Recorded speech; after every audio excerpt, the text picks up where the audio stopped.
Bueno, aquí volvemos. En la transmisión interrumpida, atropellada. Tuvimos un problema aquí con la plataforma de Spreaker, gracias a doña Diana Reuter que me escribió por interno.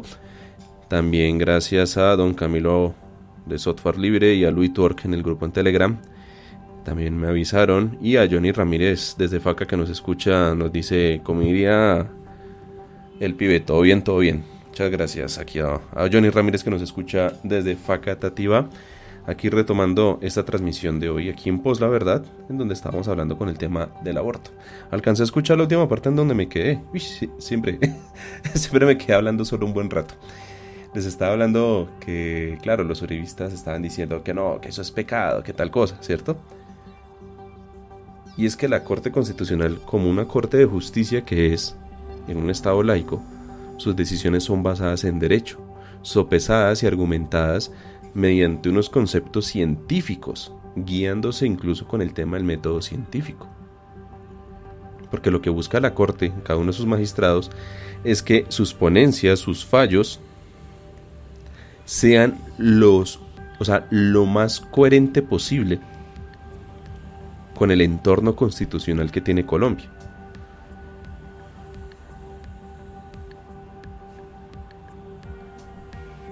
Es por eso que no se puede tomar una decisión judicial, una decisión de Estado, con fundamentos religiosos, con fundamentos camanduleros, temerosos de Dios, pecaminosos. No, no.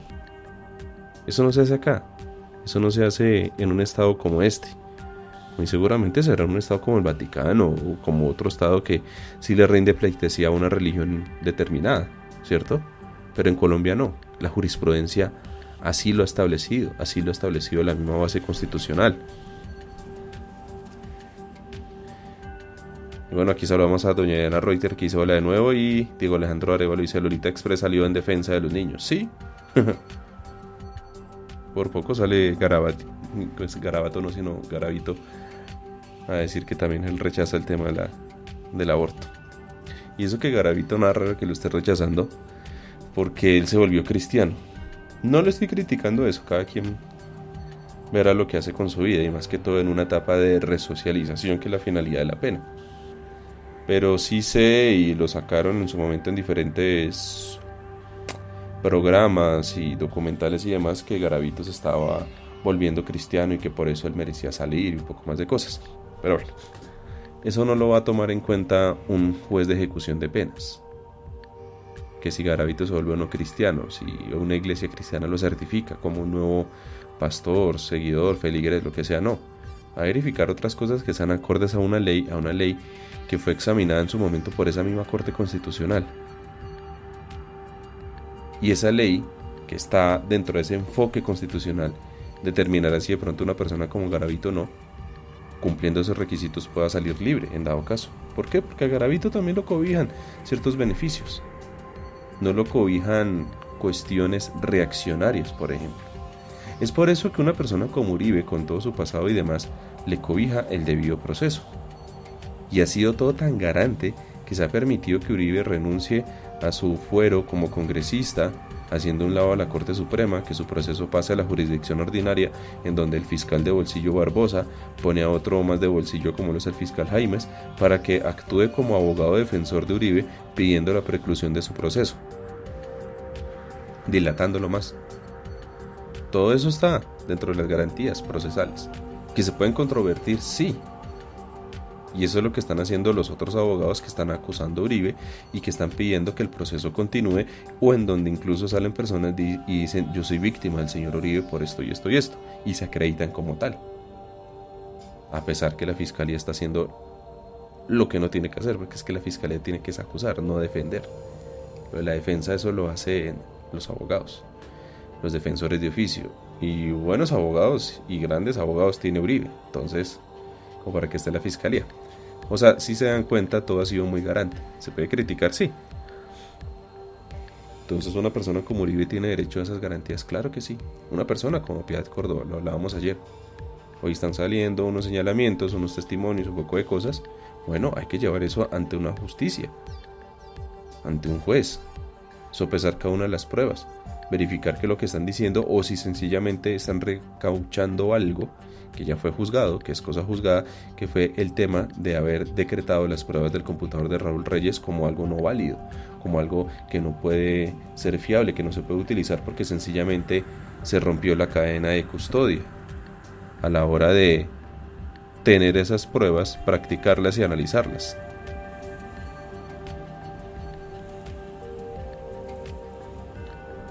Entonces toda decisión judicial tiene esos preceptos. ¿Qué pasa si un juez utiliza fundamentos religiosos? Porque ya ha pasado. ¿Qué pasa si un juez le mete una connotación política? Porque, oh sorpresa, los jueces en sus providencias, en sus actuaciones, lo tienen que hacer de forma totalmente neutral, sin ningún sesgo político. Y sí, toda persona está llamada a votar en las elecciones, toda persona es libre de apoyar un partido o un movimiento, sí, pero esas convicciones políticas de cada uno de los que son hoy jueces de la República se quedan en la casa, se quedan guardaditos en el carro o donde sea, en el momento en que ese juez entra a un despacho a administrar justicia.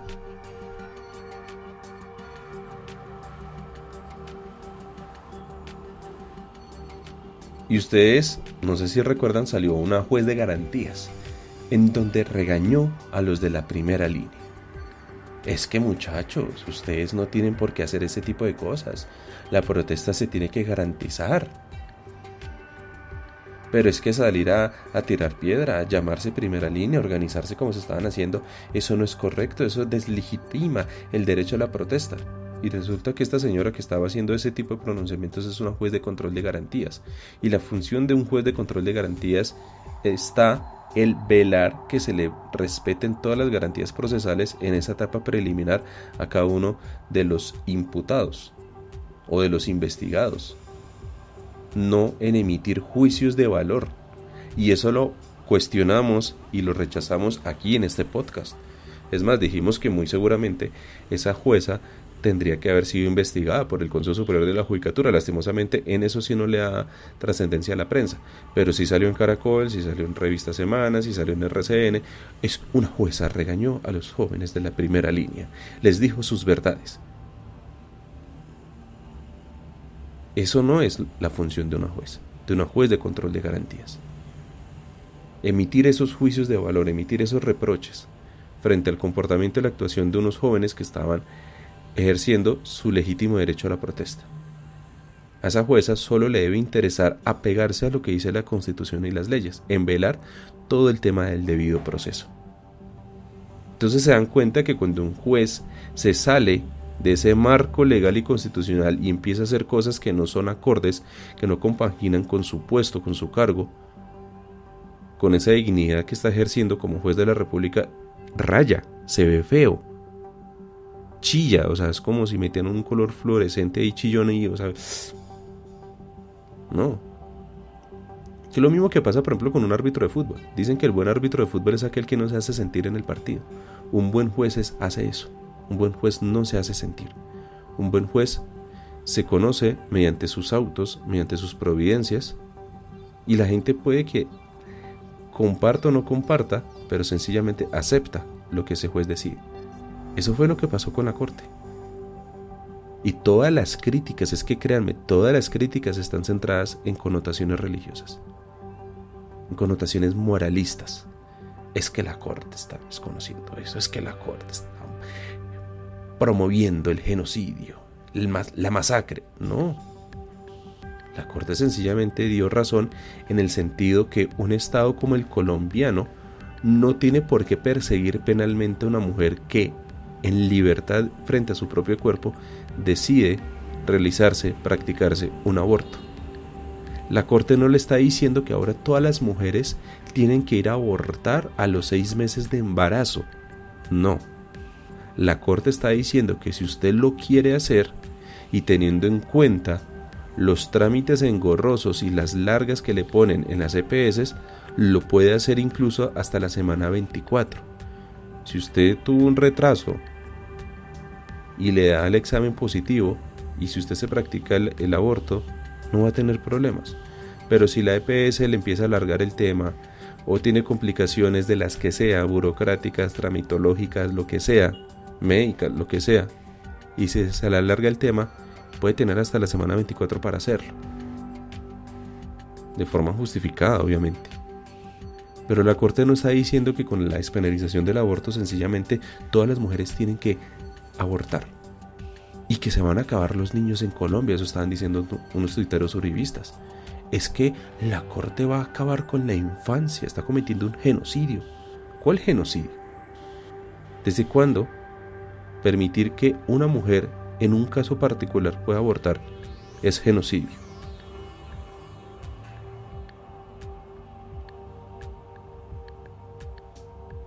Eso no es genocidio. Eso no va en contravía de los derechos de los niños, ¿no? Porque Duque dice que es que las mujeres van a coger el tema del aborto como método anticonceptivo. O sea, Duque es un bruto. Es un idiota. Pero que salga con esta otra idiotez mucho más grande. O sea, el método anticonceptivo es un método previo, es algo que se hace antes de las relaciones, antes de, pues para evitar que la mujer quede embarazada. No después de, no confundirlo con el tema de la pastilla el día después.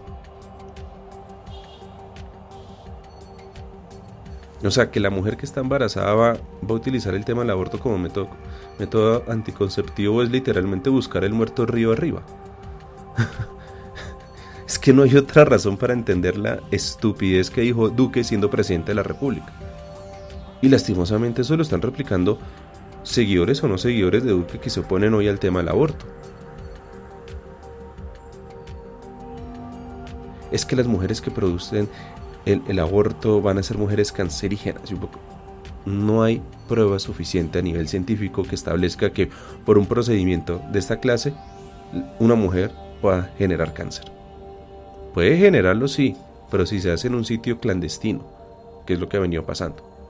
Puede pasar, sí, si lo hace en un sitio que no respeta y no acata ciertos protocolos médicos, o que sencillamente lo hacen incluso metiéndose un gancho de ropa u otras cosas más bárbaras como lo trataban de impulsar estas pendejas de las igualadas.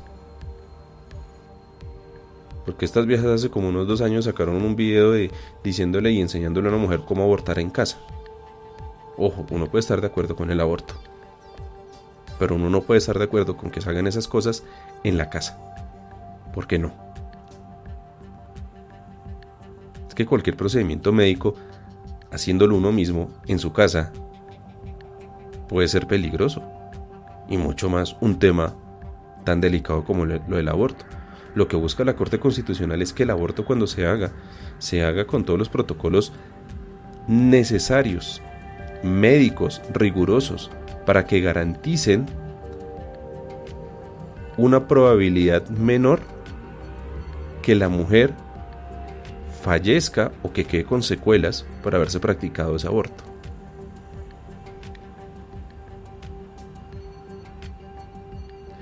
Bueno, Juan Carlos de la cuenta Historia de Colombia dice: un saludo especial a toda la mesa de trabajo. Muchísimas gracias a Juan Carlos, que a todas estas por ahí vi que está de cumpleaños en la cuenta de Historia de Colombia, cuenta que inició transmisiones en Twitter desde febrero del 2013.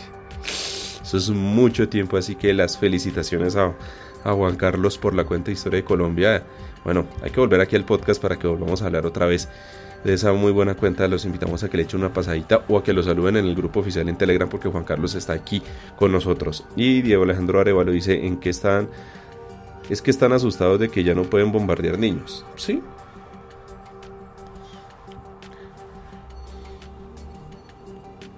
La Corte no está incentivando el tema del aborto. Lo que está haciendo es incentivar a que el Estado garantice en todas las formas que la mujer libre en su decisión informada, decisión acompañada por una comunidad médica, la tome en las mejores condiciones.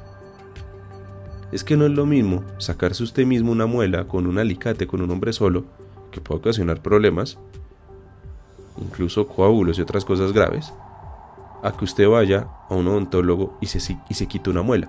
Van a decir, ay, pero Andrés, estás comparando una muela con un bebé y el bebé es un ser sintiente. No, estoy comparando dos procedimientos, en donde el uno o el otro se pide siempre que se haga con vigilancia y a través de unas manos expertas.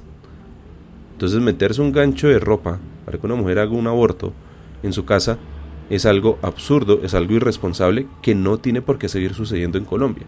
Más aún que gracias a la Corte Constitucional se permite el aborto despenalizado hasta la semana 24.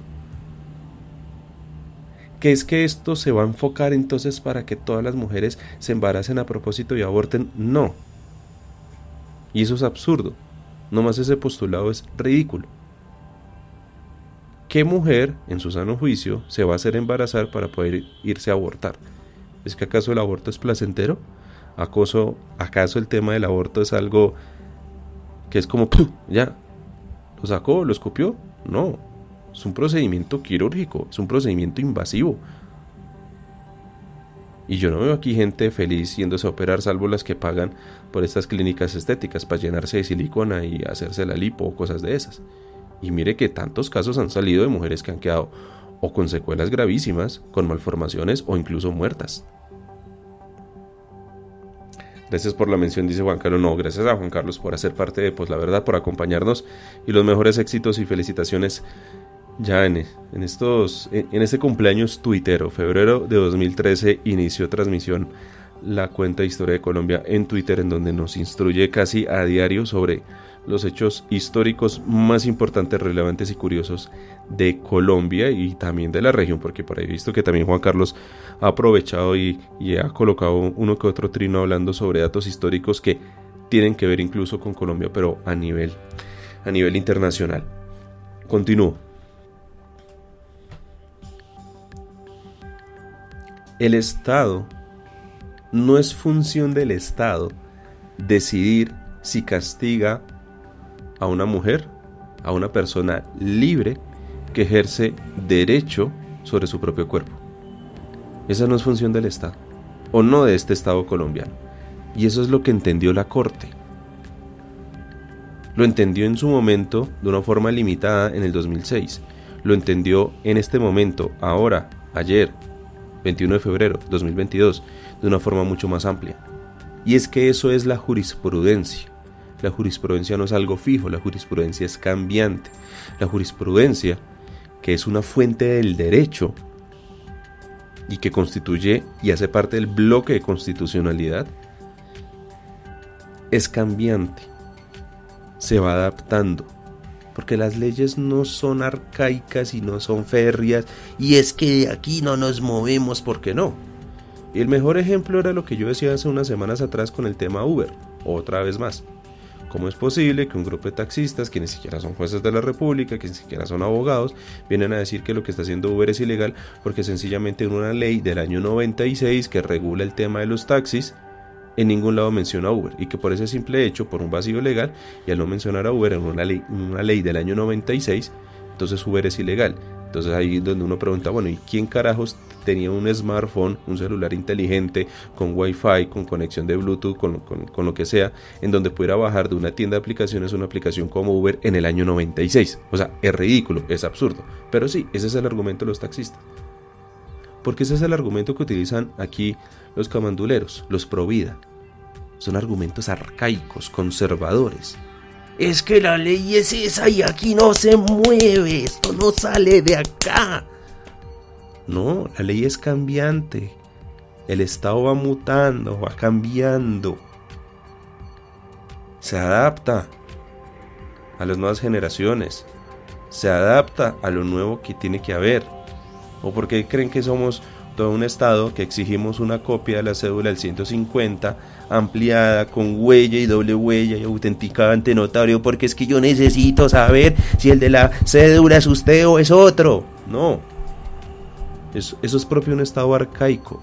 Eso es propio de un Estado paquidérmico. Eso es propio de un Estado burocrático, que tiene un poco de leyes inservibles. Aquí tenemos una hiperinflación de leyes, y en donde el Congreso no hace lo que tiene que hacer y entra la Corte Constitucional a garantizar derechos y a exhortar, que no es otra cosa que decirle al Congreso, haga su función constitucional, que es legislar, saque las leyes y ordénele al Ejecutivo regular todo el tema de la práctica del aborto sin salirse de este marco constitucional que otorgamos en esta sentencia. Eso es lo que hace la Corte Constitucional. No es nada más. Es velar por nuestros derechos. Entonces estos magistrados, estos 9 magistrados y estos 5 que votaron a favor, claro que tienen toda la legitimidad para hacer lo que ellos hacen. Y no, aquí no es que tengamos que escoger a nuestros jueces mediante elección popular, porque eso es absurdo. Nosotros necesitamos son jueces imparciales, calificados, para elegir personas que nos representen y que tomen decisiones en nuestro nombre conforme al grado de representación que se pueda tener. Para eso está el Congreso, para eso está la Presidencia de la República, para eso están las alcaldías, las gobernaciones, el Consejo Municipal, las asambleas. No la justicia. La justicia no se puede politizar. La justicia no se puede someter al escarnio público, porque sencillamente la gente en masa, que la gente en masa es bruta y vota el no al plebiscito en el 2016, terminará eligiendo no el mejor juez, terminará eligiendo a la mejor persona que sea capaz de hacer una buena campaña para llegar a ser juez.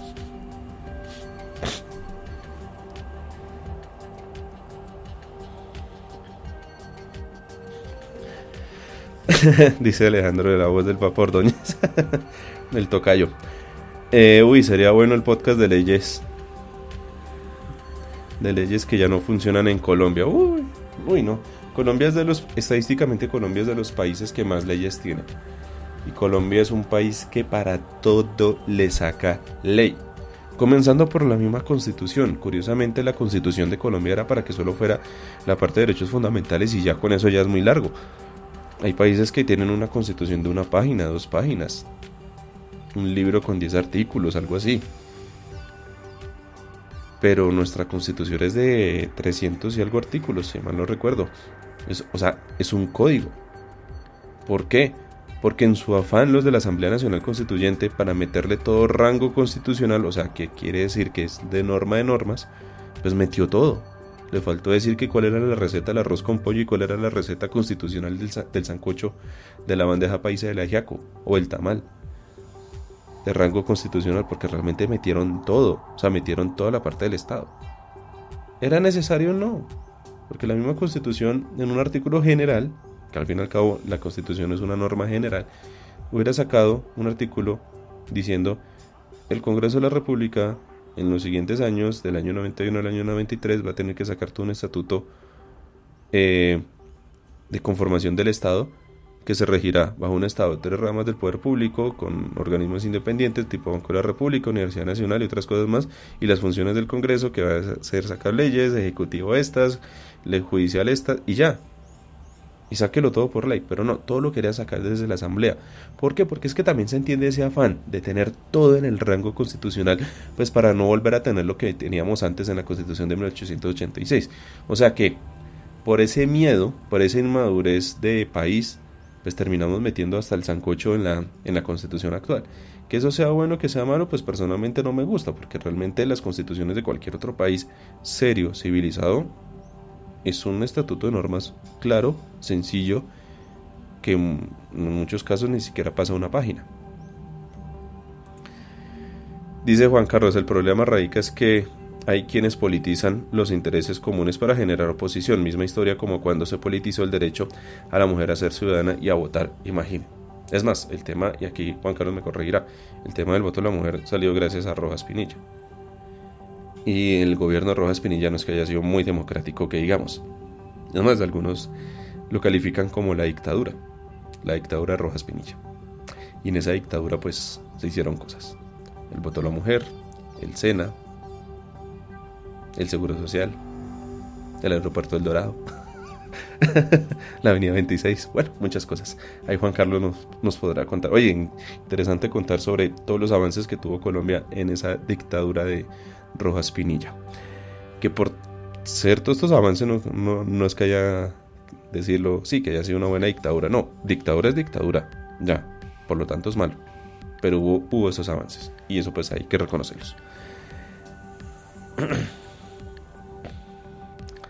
Para ese entonces el Partido Conservador despotricaba de la mujer y no la consideraba digna de ser tomada en cuenta como ciudadana y le buscaron miles de enfermedades mentales que le impedían votar.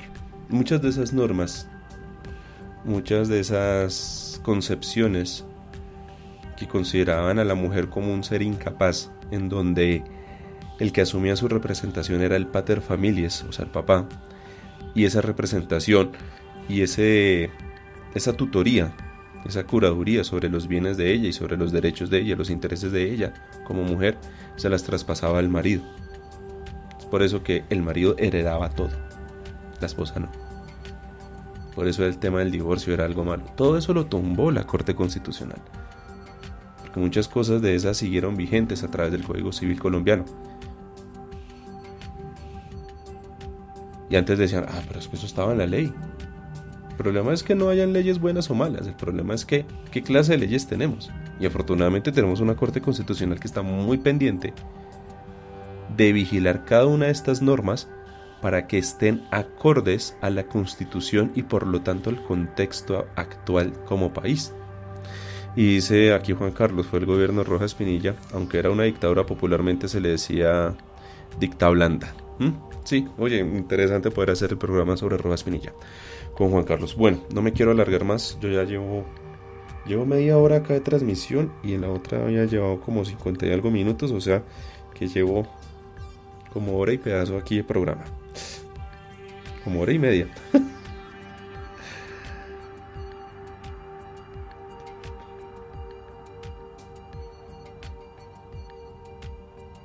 Bueno, mañana, episodio podcast, quiero continuar charlando sobre este tema. Espero poder contar con un colega que ya estuvo aquí con nosotros para que nos acompañe y nos dé ya su perspectiva como colega, como litigante, como penalista sobre las implicaciones penales sobre el tema del aborto. Es un tema interesante que hay que seguirlo tratando. Hoy lo que hice fue esbozarlo, analizarlo desde unas generalidades para que ustedes pudieran entender y para que ustedes también me ayudaran a compartir, bueno, la parte 1 y la parte 2, así ya les puse el título por el problema técnico en la transmisión.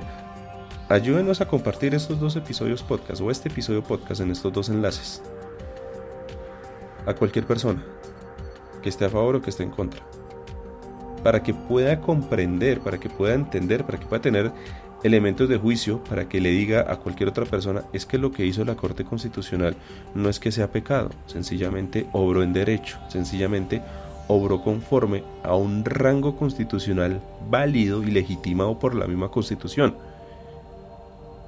Que a usted no le guste es otra cosa, pero no por eso se puede estar diciendo que la Corte lo que está haciendo es fomentar un genocidio, porque así no es. No por eso hay que decir que la Corte lo que está haciendo es que las mujeres cojan como método anticonceptivo, ridículo eso, el tema del aborto, porque no, lo que está haciendo es que una mujer sea libre de decidir qué hacer con su cuerpo, pueda contar con los mecanismos médicos, con el apoyo suficiente para hacer lo que tenga que hacer con su cuerpo, en una decisión que se tiene que tomar de forma informada, en una decisión que muy seguramente no será fácil, pero que el Estado colombiano a través de la Corte Constitucional le garantiza en parte que esa decisión, que va a ser muy difícil, la tome en la mejor medida, con la mejor seguridad y con la mejor probabilidad que esta señora, que esta mujer no vaya a morir o no vaya a quedar con alguna secuela al respecto. Compártanos, ayúdenos a crecer. Ya saben que pues la verdad se escucha en vivo en Spreaker desde las 5 de la tarde o en diferido en todas las plataformas de podcasting. Nos pueden encontrar ahí, en el grupo en Telegram, en Twitter, @pues la verdad, @contraguar, el Twitter de Don Javier, @jvp008, el Twitter mío. Y mañana, nuevo episodio podcast de Pues la Verdad. Muchísimas gracias a todas las personas que hicieron parte del chat en la primera transmisión y en esta, a Diego Alejandro Arevalo, a Diana Reuter, a Juan Carlos de Historia de Colombia, a Iván Dacho, que también nos acompañó en el enlace pasado. Muchísimas gracias a todas las personas en el grupo en Telegram también, a Don Camilo, a Luis Torque, muchas gracias, a Johnny Ramírez en Faca. A todos ustedes, muchísimas gracias. Todos somos por la verdad. Gracias Alejandro, que dice gracias por explicar el tema, que no es fácil. Muchas gracias, sí, no es fácil, pero es muy bonito. Pero también dependo mucho de ustedes. En el sentido que ustedes mismos también... Yo siempre lo he dicho, toda persona en Colombia tiene que leerse la Constitución. No toda. Léanse los primeros artículos. 50, 60 artículos. Ya con eso entienden mucho. Ya con eso cuando escuchen una noticia, escuchan a un Luis Carlos Vélez, a un Néstor, a un Julito indignados, a una Vicky, van a tener elementos suficientes para decir, esta gente está hablando mal o esta gente está en lo correcto. Este hecho noticioso lo están abordando de una forma correcta o este hecho noticioso lo están abordando de una forma que no es correcta, que más bien obedece a intereses particulares. ¿Por qué? Porque la Constitución lo dice. El bienestar general, y con esto me despido, el bienestar general prevalece sobre el bienestar particular. Y no es al contrario. Así los uribistas digan que no, que prima lo particular. Hemos llegado hasta el final de este episodio podcast. Gracias por habernos acompañado.